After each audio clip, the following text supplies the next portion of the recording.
오늘 말씀의 제목은 행복한 사람입니다. 여러분 행복하시기를 먼저 축원드립니다. 아멘. 오늘 우리가 아는 이 시편 1편을 통해서 행복한 사람에 대해서 같이 생각해 보려고 합니다. 세상은 많은 행복의 기준들을 제시하죠. 돈이 많으면 행복하다. 성공을 하면 행복하다. 높은 지위를 차지하면 행복할 것이라고 말합니다. 그러나 성경이 말하는 진정한 행복은 세상에서 얘기하는 행복과 다릅니다. 여러분 나태주라고 하는 분의 이름을 들어보신 적이 있으십니까? 네. 뭐 하시는 분이시죠? 시인. 훌륭하십니다. 나태주가 2명이 있더라고요. 제가 찾아보니까 한 사람은 누군지 아세요?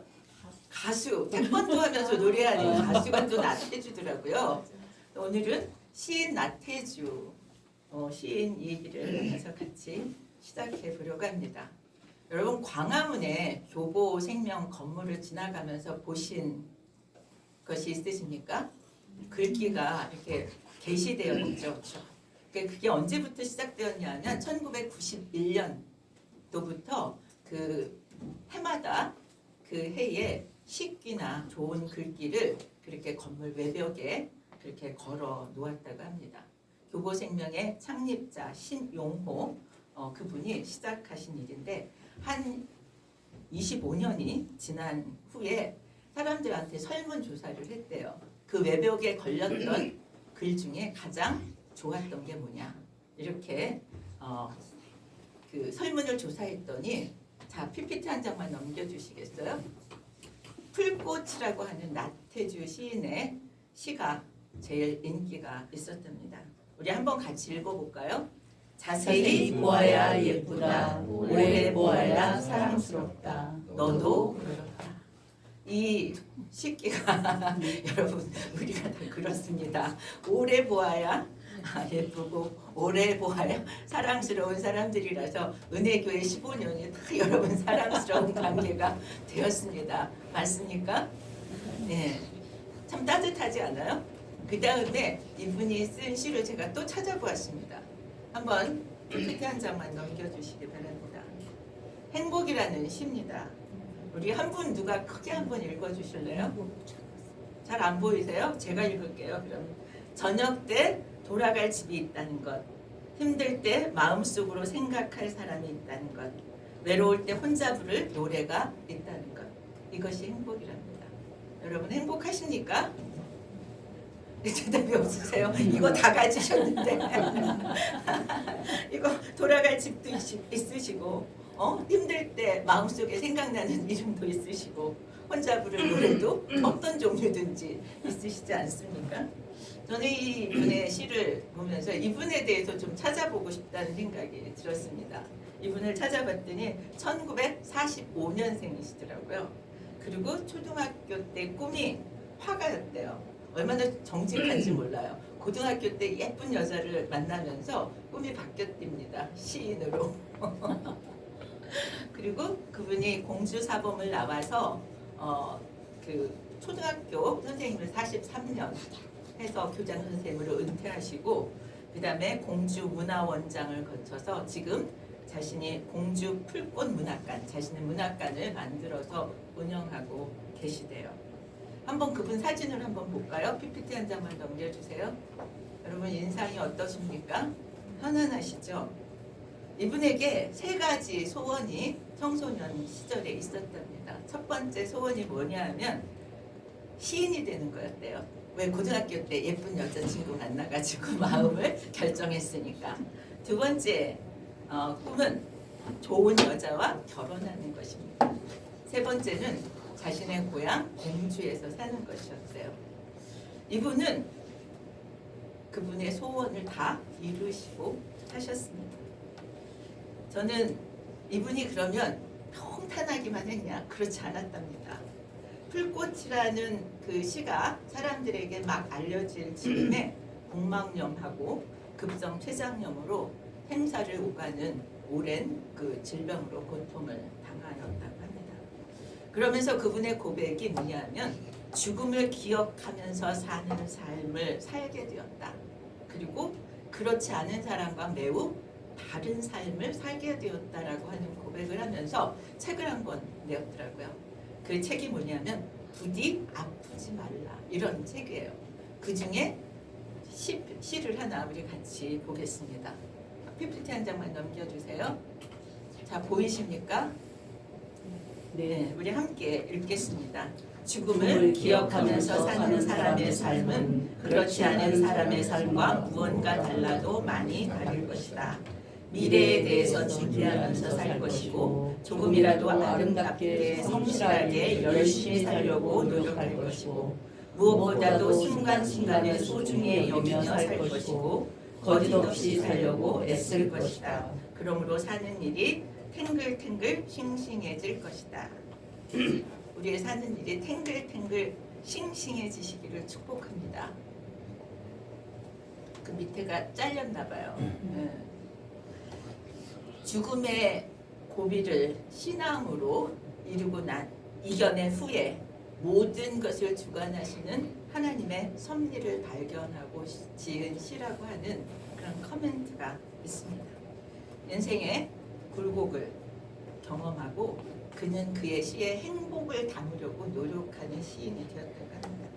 근데 그분은 행복이 뭐라고 얘기하냐면 행복의 비결 중에 하나는 좋아하고 즐기는 데서 온다라고 얘기합니다. 이 얘기는 어디서 인용된 거냐면 공자의 이야기에서 인용한 것이라고 합니다. 저는 시편 1편이 그렇게 우리에게 같은 맥락에서 얘기해주고 있다고 생각되었습니다. 1편은 복 있는 사람, 행복한 사람은 누구인가, 어떻게 사는가 하는 얘기를 해주는 것이 시편 1편이라고 생각합니다. 하나님 앞에서 진정으로 행복한 삶은 어떤 삶인지를 오늘 같이 살펴보기로 원합니다. 우리 너무나 잘 아는 시편 1편입니다. 의인의 길과 악인의 길을 확연하게 대조하면서 올바른 선택을 하도록 권면을 하죠. 올바른 선택을 하면 그 결과는 행복한 삶이 되어진다라고 하는 얘기를 하고 있습니다. 첫 번째, 행복한 사람은 옳은 것을 선택하는 사람입니다. 다시 말해서 행복한 사람은 악인의 길을 따르지 않습니다가 1절의 말씀입니다. 시편 1편에서 시인은 먼저 복 있는 사람이 어떤 사람인가를 얘기하기 전에 복 있는 사람이 되는 최소한의 미니멈을 먼저 얘기해주고 있습니다. 절대로 그 길로 가면 행복해질 수 없어 하는 얘기를 해주고 있어요. 복 있는 사람이 어떤 부분에서는 아주 소극적으로 꼭 이것은 지켜야 행복하다라고 하는 얘기를 한다는 거죠. 그 길은 악인들의 길, 죄인들의 길, 오만한 자들의 자리, 여기는 절대로 가면 행복해질 수 없다라고 얘기한다는 거죠. 점진적인 타락을 보여줍니다. 악인의 길을 따른다는 것은 뭐냐면요, 악인들의 영향을 받는 단계예요. 그 다음에 죄인의 길에 선다는 것은 그 죄의 길이 익숙해져서 거기 있는 것이 불편해지지 않는 것입니다. 오만한 자들의 자리에 앉는 것은 뭐냐면요, 완전히 거기가 너무 좋은 거예요. 결국 자신의 죄를 정당화하고 하나님을 무시하고 거절하게 되는 상태까지 나아가게 된다는 것입니다. 저는 이 말씀을 묵상하면서 우리는 언제나 선택을 해야만 하는 인생을 살아간다는 거죠. 어제의 선택이 오늘을 만들었고 오늘의 선택이 내일을 만들어 갈 것입니다. 그래서 오늘이 너무 중요한 거죠. 지나간 선택이 가져온 오늘에 대해서는 바꿀 수 없지만 내일은 바꿀 수 있기 때문에 오늘의 선택이 너무나 중요하다는 생각을 하게 됩니다. 여러분, 중고등학교 다닐 때 시 좋아하셨습니까? 우리가 많이 좋아하는 로버트 프로스트의 가지 않은 길이라는 그런 시가 있죠. 그 시의 내용이 무엇입니까? 두 개의 길이 있는데 그 한 길을 선택했고 결국 그 길이 자신의 모든 것을 바꾸어 놓았다라고 하는 그런 고백의 시입니다. 우리가 가는 인생의 선택이 우리의 내일을 다 만들어 갈 것이라는 얘기죠. 오늘 시편에서도 다른 두 길을 가는 사람의 이야기를 하고 있지 않습니까? 복 있는 사람은 불의한 자들과 함께하지 않는다. 복 있는 사람은 불의한 자들과 함께하지 않는다는 것의 앞에 선 결정이 뭐예요? 나는 그들과 함께하지 않겠다라고 하는 그 길을 선택한 사람입니다. 내가 누구랑 함께해야 하는지, 어디로 가야 하는지에 대한 선택을 분명히 한 사람인 거죠. 복 있는 사람은 그들의 영향을 받지 않겠다라고 결심합니다. 어떻게 보면 복 있는 사람은 지켜야 할 지금 안전한 선택의 그런 미니멈을 지금 얘기해주고 있어요. 복 있는 사람이 지켜야 할 그런 최소한입니다. 행복한 사람은 죄의 길에 멀리하는 사람입니다. 우리가 행복해지기를 원한다면 가지 말아야 할 것과 가야 할 것에 대한 분명한 기준이 있어야 된다는 거죠. 근데 저는 한 걸음 우리가 이렇게 소극적인데 그쳐서는 안 된다고 생각합니다. 더 적극적으로 나아가기 원합니다. 악한 사람들로 악한 영향을 받지 않는데 그칠 것이 아니라 선한 것으로부터 선한 영향력을 받는 데 나아가야 합니다. 그래서 우리는 자꾸 세상의 가치관이 아닌 하나님의 말씀을 기준으로 살기로 결정하는 그 선택을 매일매일 하는데 성공해야 된다는 거죠. 하나님의 말씀보다 더 선한 영향력은 이 세상에 없기 때문입니다. 믿으십니까? 이거에 대한 믿음이 우리에게 있어요. 두 번째는 우리 2절에 있는 말씀처럼 행복한 사람은 말씀을 즐거워하는 사람이라는 거예요. 2절에 오직 여호와의 말씀을 즐거워하여 그의 율법을 주야로 묵상하는 사람. 여러분, 말씀을 즐거워한다는 것이 무엇입니까? 하나님의 말씀을 기쁘게 받고 그 말씀을 사랑하는 것입니다. 그렇다면 주야로 말씀을 묵상한다는 건 뭘까요? 성경을 읽어서 알았다. 여기에 그치지 않습니다. 묵상한다는 것은 그 말씀을 깊이 생각하고 그것을 살아내는 것입니다. 행복한 사람은 죄를 멀리하는 데서 그치지 않아요.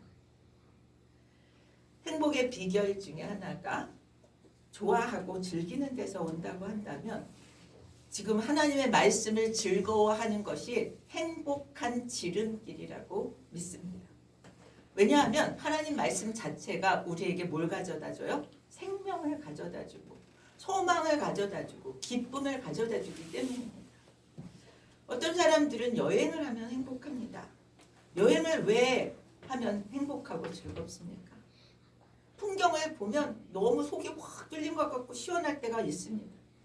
그런데 여러분, 말씀을 읽으면서 이런 은혜를 경험할 수 있습니다. 하나님의 말씀이 그냥 말씀이었다가 그것이 나한테 주시는 말씀으로 레마로 만나게 되어지고 그 진리가 내 말씀이 되어질 때 그 즐거움은 크게 다가옵니다. 그러면 어떤 일이 일어나냐 하면요, 어두움이 거치는 역사가 일어나요. 말씀이 내게 오는 말씀이 되어질 때 마음의 어둠이 거쳐집니다. 기쁨이 생기고 아무 변화가 없는데 희열을 느끼게 되어집니다. 그리고 갈 길을 잃어버려서 방황하다가 잃었던 방향을 찾게 되고 그 방향을 향해서 나아갈 용기를 얻게 되었습니다. 여러분, 이보다 행복한 일은 없습니다. 어떤 사람들은 또 맛있는 것을 먹는 게 참 행복하다고 합니다. 저도 이 중에 하나가 아닌가 싶습니다. 음식에 대한 미각이 발달한 사람들은 특별히 맛있는 음식을 찾아다니기도 합니다. 제가 친구와 함께 남해를 간 적이 있습니다. 남해에서 올라오는데 맛있는 음식 어디를 가야 된다고 막 산속으로 막 가는 길을 찾아서 간 적이 있어요. 그래서 점심시간이 훨씬 지난 다음에 막 배가 쫄쫄 그렇게 돼서 그 음식점을 찾아갔어요. 근데 보통 그 조미료 안 넣고 자연식을 하는 음식점이었습니다. 좋긴 좋았어요. 근데 그렇게 돌아서 가야 될 만큼 좋았나는 저는 좀 의심스러웠습니다. 근데 그 친구는 그게 너무 만족스러웠어요. 미각이 발달한 사람들이 느끼는 만족감은 미각이 발달하지 않은 사람은 알 수 없다라는 생각이 들었습니다. 말씀에 대한 영적인 미각이 살아나기를 축복합니다. 영적인 것의 맛을 알게 되어지면 그 말씀을 붙들게 되어지고 말씀이 주는 기쁨을, 말씀이 주는 행복을 느끼게 되어지는 거죠. 성경에서 시편 119편 103절에 이런 고백이 나옵니다. 주의 말씀의 맛이 내게 어찌 그리 단지 내 입의 꿀보다 더 다니이다.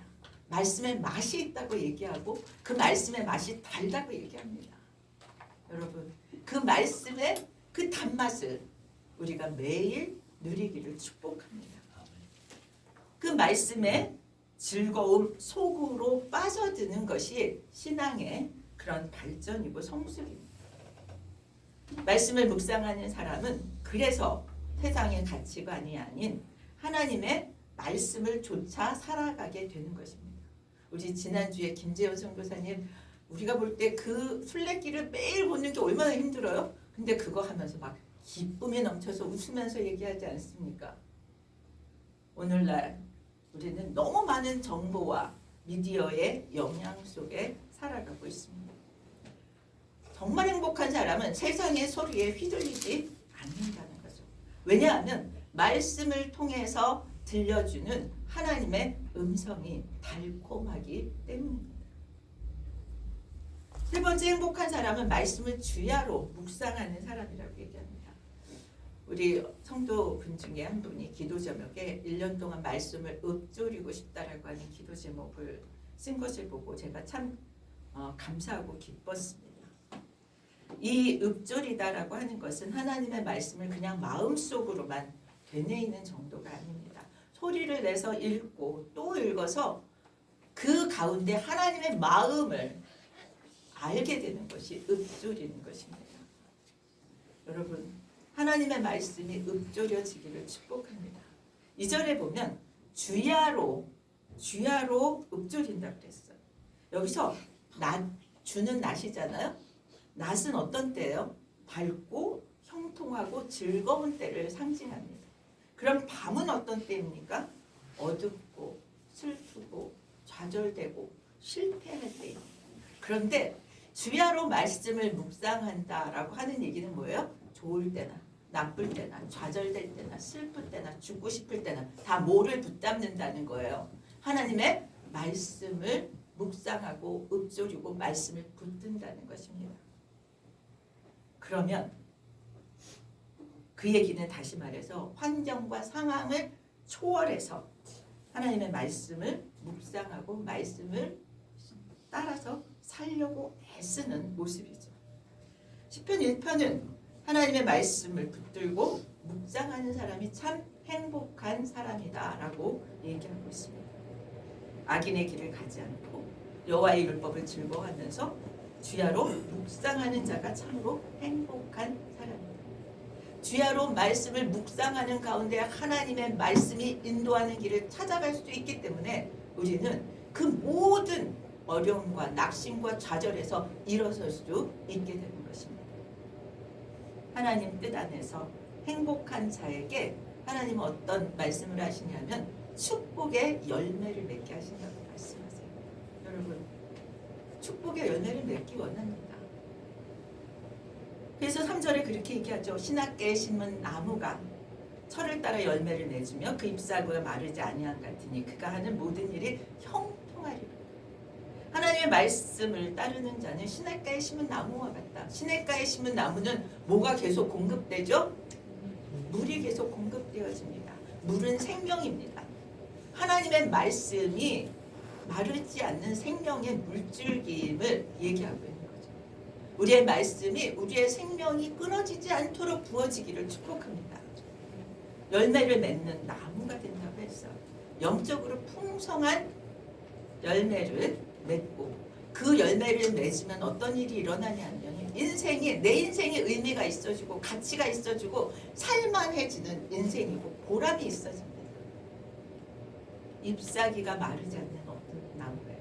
상황은 잎사귀가 말라야 되는 상황입니다. 왜냐하면 사막이고 물이 비가 오지 않으면 어때요? 다 말라버려요.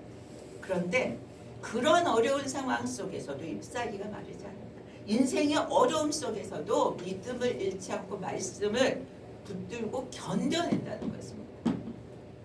이 3절은 행복한 사람은 이런 복을 받는다라고 얘기하는 거죠.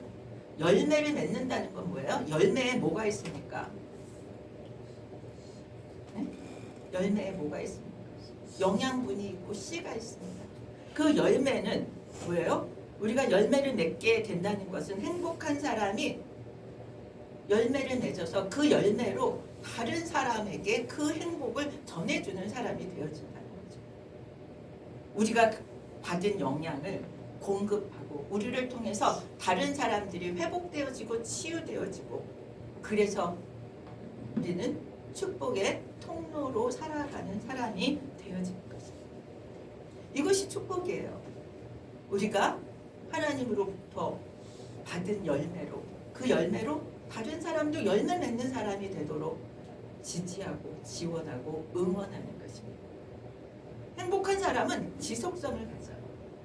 개울가에 심기지 않는 나무는 죽을 수밖에 없는 상황이지만 시냇가에 심겨졌기 때문에 죽지 않고 끝까지 살아내고 푸른 잎을 유지합니다. 하나님의 말씀을 주야로 막 묵상하는 자가 받는 축복은요, 환경을 뛰어넘어서 지속적으로 행복해질 수 있다는 것입니다. 좋을 때만 행복하고 좋지 않을 때는 불행해지는 것이 아니라 좋을 때는 말할 수 없이 행복하죠. 그러나 어려움이 있어도 행복해지는 사람, 그게 진짜 행복한 사람 아니겠어요? 그런 행복한 사람이 되어진다고 말씀합니다. 정점을 찍죠. 그런 사람은 어떻게 된다 그래요? 무슨 일을 하든지 형통하리라. 왜요? 어떻게 무슨 일을 하든지 형통할 수 있을까요?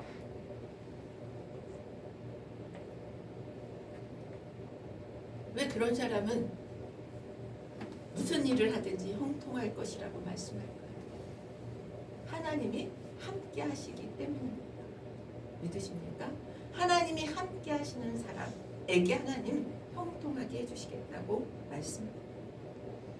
6절을 보면 6절에 무릇 의인들의 길은 여호와께서 인정하시나. 여러분, 제가 보면 많은 아이들이 또 어른들도 마찬가지예요. 뭘 받고 싶어 하냐면요, 인정을 받고 싶어 해요. 부모님에게 인정을 받고 싶어 하고 선생님에게 인정을 받고 싶어 하고 친구들에게 인정을 받고 싶어 해서 심지어는 뭐예요? 부모가 말리는 친구한테 쫓아가서 그 친구가 자기를 인정해주면 쫓아갑니다. 그렇게 인정을 갈구해요. 그게 사람이에요. 그런데 누가 인정해 주신다고요? 하나님이 인정해 주신다. 우리들의 인생이 하나님의 인정을 받기를 축복합니다. 의인의 길을 하나님은 계속해서 주목하고 계세요. 하나님을 따라가려고 하는 사람을 하나님은 그분의 시선을 결코 그들에게서 놓지 않으십니다. 주목하시고 인정하시고 그가 가는 길을 지켜주시는 줄 믿습니다. 그러면서 대조적으로 악인의 길은 결국 멸망으로 끝날 것이라고 얘기해요. 세상의 기준이 아닌 하나님의 기준으로 사는 것이, 하나님의 인정을 받는 것이 최고의 행복임을 믿습니다. 믿으십니까? 하나님의 인정을 받는 것이 참된 행복이라고 6절에서 아주 그냥 마침표를 찍어 주셨어요. 그 가치관이 우리의 가치관이 되기를 축복합니다. 말씀을 정리하겠습니다. 여러분, 행복한 사람이 되고 행복한 삶을 살기를 축원합니다. 세상에 사는 한 우리는 세상에 많은 유혹을 받을 수밖에 없고 마음을 빼앗길 수밖에 없습니다. 그런데 진정 받은 사람, 참으로 행복한 사람은 없어질 것을 쫓아가지 않고 영원할 것을 선택하는 사람입니다. 영원한 것을 바라보는 사람입니다. 영원한 것은 하나님의 말씀입니다. 오늘 참된 행복이 어디서 오는지 시편 1편을 통해서 우리가 배웠습니다. 행복한 사람은 죄의 길을 따르지 않습니다. 행복한 사람은 하나님의 말씀을 즐거워하고 묵상합니다. 행복한 사람은 시냇가에 심은 나무처럼 열매를 맺고 견고합니다. 하나님은 그런 사람의 길을 인정하십니다. 풀은 마르고 꽃은 시드나 우리 하나님의 말씀은 영원히 서리라. 이것이 이사야 40장 8절의 말씀입니다. 영원한 것을 따름으로써 행복한 우리 모두가 되기를 예수 그리스도의 이름으로 축원드립니다. 우리 다 함께 일어나서 489장